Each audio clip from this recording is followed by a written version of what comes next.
25 years of age, had this idyllic life, and was really excited to hear that I was pregnant and my daughter, my 3-year-old daughter, was going to get a sibling as a companion, and it would complete my family for good. And what happened during this time was, as usual, we go for our checkups during the third month before the first trimester, and I had to go to run all my tests. And at that point in time, I'm talking about way back 29 years ago, 28 years ago, in 1995, when I was 25 years of age. You can do the math. And so the diagnostic center unusually called my home and said, don't come alone, come with someone else. And I was wondering why. I had put on a lot of weight by then, and I thought, what is this? Is this baby really big or something? So when I went there actually and I opened my report, when you have your WBC, which is your white blood corpuscles, have to be below 10,000, and mine were 300,000. And the diagnosis was cancer. It was something that completely decimated my life and my family, as you can see in one of my favorite Rembrandt pictures. Completely, I would say, reset my life to an entirely different dimension.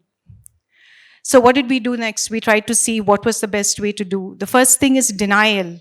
Denial that, this can't be true. There must be something wrong. Let's get a second opinion. Well, the second opinion proved to be right as well. So it was chronic myeloid leukemia, which is blood cancer. And I had to have an abortion at that point in time. And the only way I could get a cure was a BMT, which is a bone marrow transplant. And for a bone marrow transplant, you require donors. And we tested everyone, my family and everyone. And the closest donor was my daughter. She was 3 years old, so we had to wait for a good number of years before she could actually donate her bone marrow. So we just set out to look for different options of, how we can really live for the next 5-6 years till we can get to that point.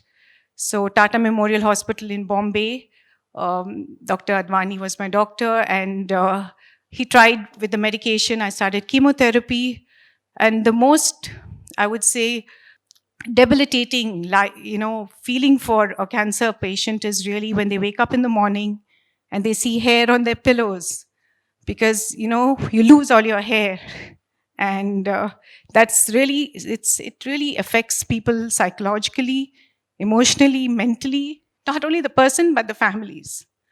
But I think I've been very, very fortunate. My family never treated me as a patient. They always let me do all the things that I could do within my constraints. So we went out to really see what are the cancer protocols that were available at that point in time. And I had to take chemotherapy for 6 years. And I didn't want to really stop my life, so I learned to take the injections myself. So I used to take my chemotherapy injection. And then there was light at the end of the tunnel. We got to know that there is a clinical trial going on for a drug called STI 571. And this drug called Glivec actually got an FDA approval 6 years after I got diagnosed.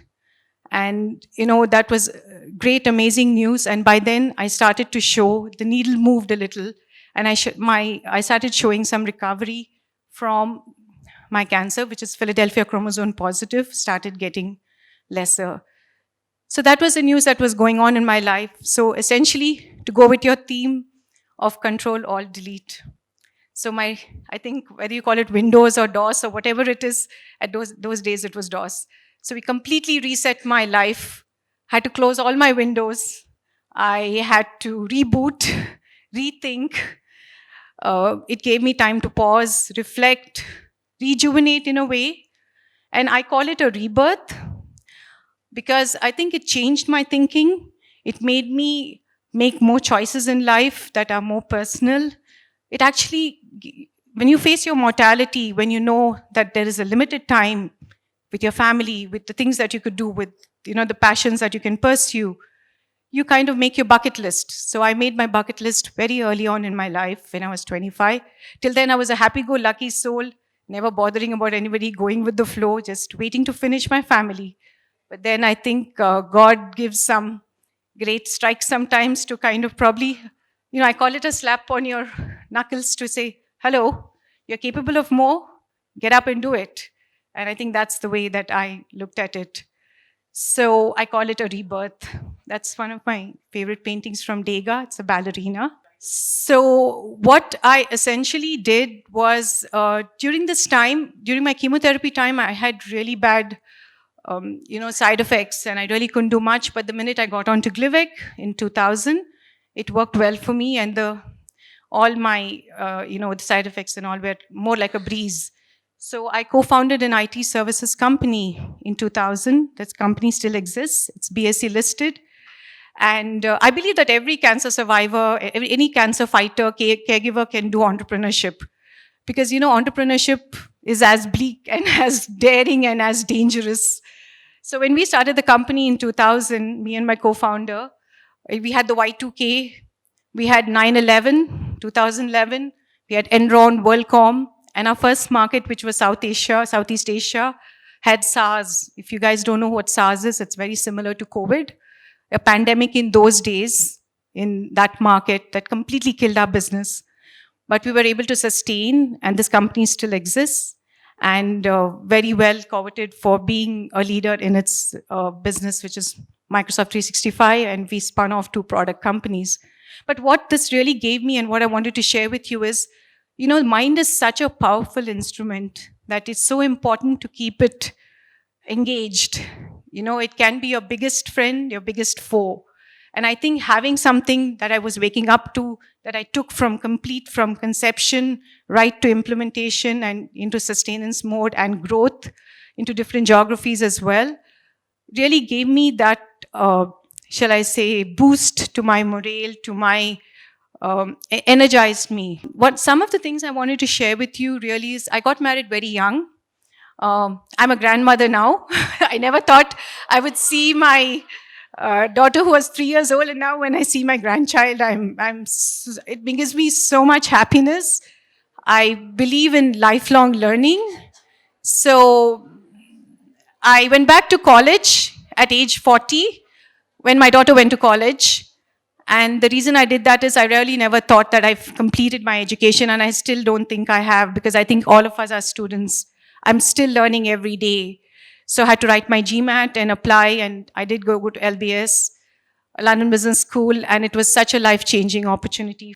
Yeah, one thing that really, I think I've been very blessed and grateful that through this journey that's been so tumultuous, I've always had support. When when one door closed, another door opened, or a window opened. Finding a purpose. So I wanted to give back. And when we want to do something really badly, I feel the universe conspires to make it happen. So we need to put it out there, put the message out there. So I kept telling friends and close associates saying that I want to do something with cancer care. And someone contacted me from Bombay saying, at that time I was working with Infosys, and they told me that they were looking at, we have this concept where, to help rural underprivileged pediatric children who come to, metros for treatment. It's called St. Jude's Child Care Center. So I was fortunate enough to start the center in Hyderabad. It's been 10 years, 2013. These are my children. So when I go to see them and I see them smile, and they have the most insurmountable problem in their life. They don't have money for treatment. Of course, they go to the regional cancer care center, but they're still so happy. So what really does to you is, it resets your threshold of happiness to such a low level, and cancer does that to you. And some people ask me, how would your life have been without cancer? I can't even think of it without cancer, because it completely became such an integral part of every part of my being. It reset my thinking. It made my threshold of happiness so low that I'm happy when I wake up. I don't have a headache. I have a happy day. The sun is out. And, small things and small pleasures and small celebrations and everything small also makes it so significant in our lives, because you've seen the worst. So finding a purpose greater than you gives so much happiness, When people say, oh, you're doing such a great job, I said, no, they are doing the great job. They are giving me the fulfillment. They are giving me the happiness when I go to see them, and it's not the other way around. The other thing that I always believed in and I live with is be unconditional in whatever you do. I have to tell you the story about this. I don't know if you've heard of this. I'm sure you've heard of this lady, Yadunapudi Sulochana Rani Garu. So she actually called me one day and she said, you're running an NGO and you're helping out with some not-for-profit work. I have an old age home that I would like some help with. So could you come and help me? And coincidentally, her home was across my office. So she asked me to come and have tea with her. So I walk in, I have tea with her. This lovely lady sitting in a cotton sari with a wide grin and very, very, sweet, countenance and manners. And she just started talking to me and explaining to me about what she did and about the books that she had written and how she started her career in a very, very basic way and how she went about it. So what really happened is at the end of couple of weeks, she actually handed over a manuscript to me. And the manuscript is actually published as a book. And it's called Vijeta. It's available on Amazon. So being published by Yadunapudi Sulochana Rani Garu was completely a big privilege for me personally. If those who are very young and really don't know, she's published more than 70 novels, and I think a lot of them have become movies and serials. And I've been just honored that she has, this book came out. It's called Vijeta, and it's available for people to read. And it's the story of my cancer journey. And she's no more, but just extremely grateful and blessed. So basically, coming back to Control Alt Delete. Okay, this is my take on Control Alt Delete. I think the first thing is about control. I think control is something that we can only control ourselves and the way we react. There is nothing else we can control in the world. And I totally believe in that. And Alt, and this is a picture from Dali. I made this presentation in just a couple of minutes. I'm sure a lot of people in data science here would know that Dali just kind of gives us all these amazing images just like that. So I asked them to put a woman and put the theme, and there you go. So Alt, someone previously talked about there are different stories. The same story can be told in different ways. The protagonist could be somebody who could wallow in self-pity and really feel bad about their life and really feel terrible and why God did this. Or you can rescript the story to say, hey, you know what? By doing this early in my life, God gave me a chance. I got an opportunity for entrepreneurship to go do all the things that I wanted. Fulfill all my passions. I wanted to work for the best corporate in India. I worked for Infosys for 3 years. I wanted to travel the world to very offbeat places. I wanted to learn languages. I love to cook. So I get to do this. So re-scripting the story and looking at it with a different lens can really, really change things for us personally. Because it's so easy to just, write this. So, be a fantastic screenplay writer. Write your story, write the screenplay, write it the most amazing way and live it. And deleting all the bad memories, the negative thoughts, and getting into optimism and positivity. So essentially what happened is I thought I had my quota of bad health or whatever for 27 years. And if people don't know what CABBAGE is, that is the acronym that medical doctors use. So what happened is I had this constant acidity around COVID time, and I was wondering what was happening. The doctor would just give me something to do with anti-acid and send me back. And obviously these are telecalls during COVID time. And later when I was diagnosed, I found that I had blocks in my arteries, and I had to undergo what is called a CABBAGE, which is a cardiac arterial bypass graft surgery, early this year, January to be precise. And here I am talking to you, even profoundly grateful for the technology and medical advancement in India. What I had was a minimal invasive surgery, which is actually not a sternum cut, but just a small hole through which the surgeon could do the treatment. So I call it stunt because my husband he could never say stent. He would always say stunt. So I call it cabbage and the stunt, and that's also an image from AI. So when people ask me things that I prefer to forget or not remember, I always tell them I have a chemo brain. So that's the advantage of being a cancer survivor, because you say, hey, I forgot, I don't remember. Probably it's my chemo brain, And, then nobody can say anything about it at that point in time. So despite all odds, I think I'm very happy to be here to share it with you. And I just wanted to leave a few messages with you.